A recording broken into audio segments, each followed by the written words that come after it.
नमस्कार दोस्तों, पश्चिम बंगाल की राजनीति में बहुत बड़ा कुछ होने वाला है। पश्चिम बंगाल के मुख्यमंत्री आज वह कर दिखाई जो आजादी के बाद इतिहास में कभी नहीं हुआ है। ममता बनर्जी आज ऊट चोर चुनाव आयोग को सुप्रीम कोर्ट के अंदर चीफ जस्टिस ऑफ इंडिया के सामने मुख्य चुनाव आयुक्त ज्ञानेश कुमार को बेनकाब कर दिया। अगली सुनवाई सोमवार को होगी। चुनाव आयोग को सुप्रीम कोर्ट ने नोटिस भेजा है कि चुनाव आयोग कारण बताए आखिर किस वजह से लाखों लोगों को मृत घोषित करके उनका नाम काट दिया गया। ऐसा इलेक्शन कमीशन को नहीं देखा, मैं एरोगेंट है। उन्होंने जो किया है ठीक किया है। मैंने बोला आपका हाल भी वही धनगर का माफिक होगा। आप बीजेपी का वॉइस से काम कर रहे हैं, आप इंक्लूजन नहीं कर रहे हैं, आप डिलीशन कर रहे हैं। हम 100 लोगों को लेके आया जो 50 लोग है जिसको डेथ हुआ था अमेरिका, और 50 लोग है जिसको जिंदा था। बोला है वोटर लिस्ट मौत है। This is the voter list. आपका पास बीजेपी का पावर है, हमारा पास जनता का पावर है। जस्टिस तो नहीं मिला, आप इनजस्टिस कर रहा है। इसी के लिए हम लोगों ने उनको बॉयकॉट करके कराया मीटिंग। ये चुनाव आयोग से हमारा कुछ उम्मीद नहीं है। ये बीजेपी का पूरा दलाल है, दलाल दलाल दलाल। ममता बनर्जी ने बड़ा आरोप लगाया है कि चुनाव आयोग भारतीय जनता पार्टी का दलाल है। इस प्रकार से आपको वीडियो में साफ सुनाई देगा। ममता बनर्जी की इस लड़ाई से भारतीय जनता पार्टी में हड़कंप मच गया है। पश्चिम बंगाल का विधानसभा चुनाव बीजेपी के नाक का सवाल बन गया है। भारतीय जनता पार्टी इसे किसी भी हालत में जीतना चाहती है। वहीं पर देश की राजधानी दिल्ली से दिल दहला देने वाला मामला सामने आ रहा है। यह खबर दिल्ली की कानून व्यवस्था पर बड़े सवाले निशान खड़े करती है।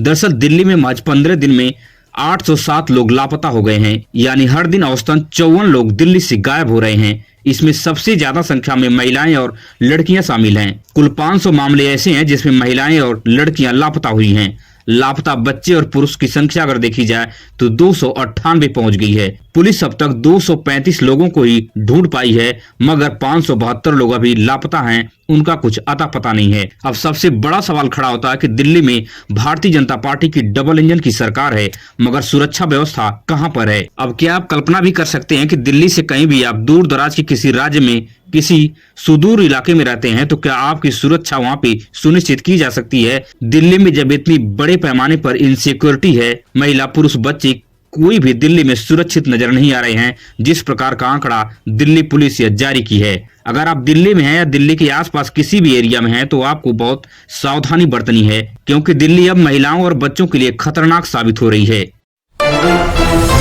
वहीं पर पूरे देश के कोने कोने में यूजीसी के समर्थन में Bahujan Samaj, SC, ST, OBC सड़कों पर उतर आए हैं, मगर इतने बड़े धरना प्रदर्शन के बाद भी कोई भी बिकाऊ मीडिया इसे कवर करती हुई नहीं नजर आ रही है।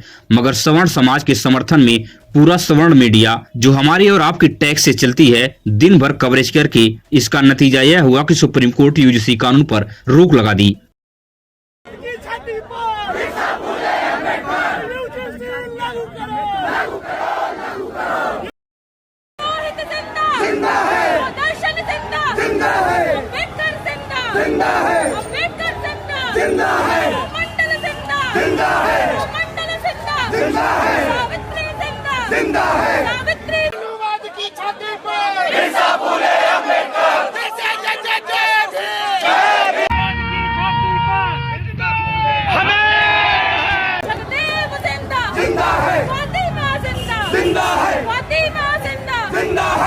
बहुजन समाज को समझना होगा कि तुम्हारा दुश्मन कौन है, जो तुम्हें हर वक्त खाई में धकेलता जा रहा है और तुम्हारे सामने हिंदू मुस्लिम का मटेरियल परोसता है और तुम्हें भटकाने की कोशिश करता है। मगर आज SC, ST, OBC समाज के हक और अधिकार की बात आई तो यही सवर्ण समाज और बिकाऊ मीडिया तुम्हारे खिलाफ खड़ी हो गई है।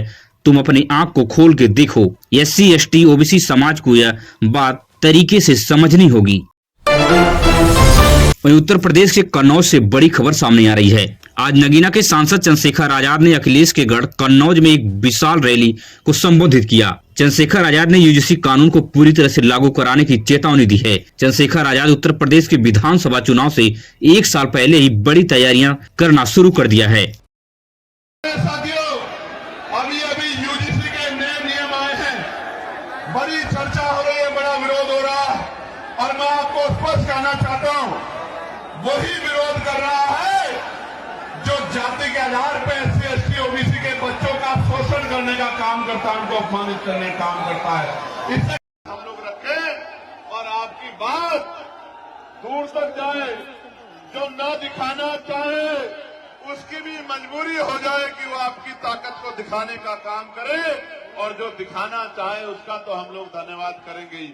ये जो अब देखने वाली बात होगी कि 2027 विधानसभा चुनाव में यह प्रचंड रैली वोट में तब्दील होती है या तमाशा बनकर रह जाती है। लोगों का मानना है कि चंद्रशेखर आजाद यह दमखम उत्तर प्रदेश की किसी बड़ी पार्टी से गठबंधन करने के लिए दिखा रहे हैं। आपका क्या मानना है, कमेंट में टाइप करके जरूर बताएं।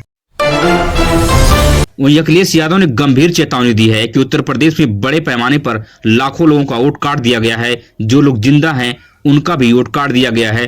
कुल 1,99,00,000 वोट की कटौती हुई है। उत्तर प्रदेश में चुनाव आयोग बीजेपी का झंडा उठा लिया है। अखिलेश यादव ने मीडिया से आग्रह किया है कि हमारा आप सहयोग कीजिए, हम इस प्रकार की बात को उठा सकें, मगर अखिलेश यादव प्रेस कॉन्फ्रेंस के सिवाय जमीन पर कुछ भी करते नजर नहीं आ रहे हैं।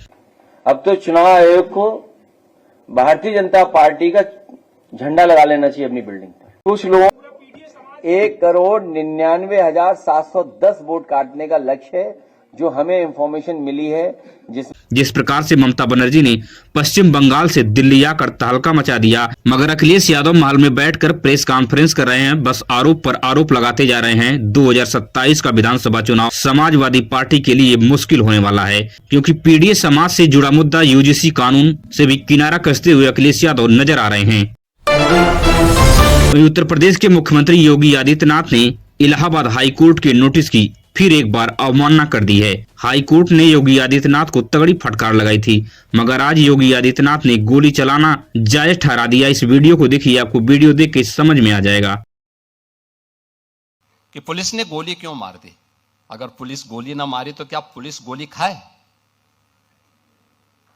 ये दोनों काम एक साथ नहीं चल सकते।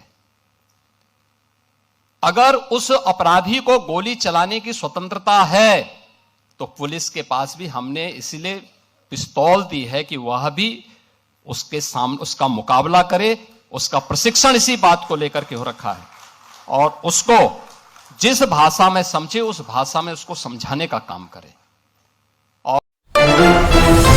आज की वीडियो में बस इतना ही। मिलेंगे इस तरह से नई वीडियो में नई सूचना के साथ। धन्यवाद।